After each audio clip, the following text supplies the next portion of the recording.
ಕಲ್ಯಾಣ ಕರ್ನಾಟಕ ಪ್ರತ್ಯೇಕ ರಾಜ್ಯ ಆಗಲೇಬೇಕು. ನಿಮ್ಮ ಅಭಿವೃದ್ಧಿಗಾಗಿ ಈಗಾಗಲೇ ನಾವು 371 ಅನ್ನ ಜಾರಿ ಮಾಡಿದ್ದೀವಿ. ಅತ್ಯೇಕ ನಿಮಗೆ ಪ್ರತ್ಯೇಕ ರಾಜ್ಯ ಬೇಕು ಸ್ವಾಮಿ ಅಂತ ಫೇಲ್ಯೂರ್ ಆದದಿಲ್ಲ ಅಂತ ಅಭಿವೃದ್ಧಿ ಹೆಸರಿನಲ್ಲಿ ಸಾರ್ವಜನಿಕರಿಗೆ ಚಳ್ಳೆ ಹಣ್ಣು ತಿನ್ನಿಸುತ್ತಿರುವ ಜನಪ್ರತಿನಿಧಿಗಳು. ಅದು ಏನು ನಿರೀಕ್ಷೆ ಇಟ್ಟಿತ್ತು ನಮ್ಮ ಭಾಗದ ಜನ, ಅದು ಟೋಟಲಿ ಫೇಲ್ಯೂರ್ ಆಯ್ತು. 70% ಬೇರೆ ಇಲಾಖೆದವರು ಇಲ್ಲಿ, ನಮ್ಮ ಕಲ್ಯಾಣ ಕರ್ನಾಟಕದವರು ಒಂದು 20% ಇಲ್ಲ. ಸಮರ್ಪಕವಾಗಿ ಬಳಕೆಯಾಗದ 371J ಇವತ್ತು ದಿವಸ ಈ 370 ಆಗ್ಬೇಕಾದ್ರೂ ಕೂಡ ಎಷ್ಟೋ ವರ್ಷ ಎಲ್ಲರೂ ನಗ್ತಿದ್ರು. ಫೇಲ್ಯೂರ್ ಆಯ್ತು, 371 ಫೇಲ್ಯೂರ್ ಆಯ್ತು. ರಾಜಕೀಯ ನಾಯಕರೇ, ಕಲ್ಯಾಣ ಕರ್ನಾಟಕ ಅಭಿವೃದ್ಧಿ ಮಾಡ್ತೀರೋ ಇಲ್ಲ ಅಧಿಕಾರ ಬಿಡ್ತೀರೋ?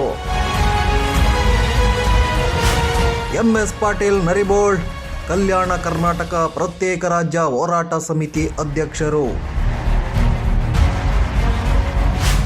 ವಿಶೇಷ ಎಕ್ಸ್ಕ್ಲೂಸಿವ್ ಸಂದರ್ಶನ ಶೀಘ್ರದಲ್ಲಿ ನಿರೀಕ್ಷಿಸಿ ನಿಮ್ಮ ನೆಚ್ಚಿನ ಕಲ್ಯಾಣ ಕರ್ನಾಟಕ ಸುದ್ದಿವಾಹಿನಿಯಲ್ಲಿ.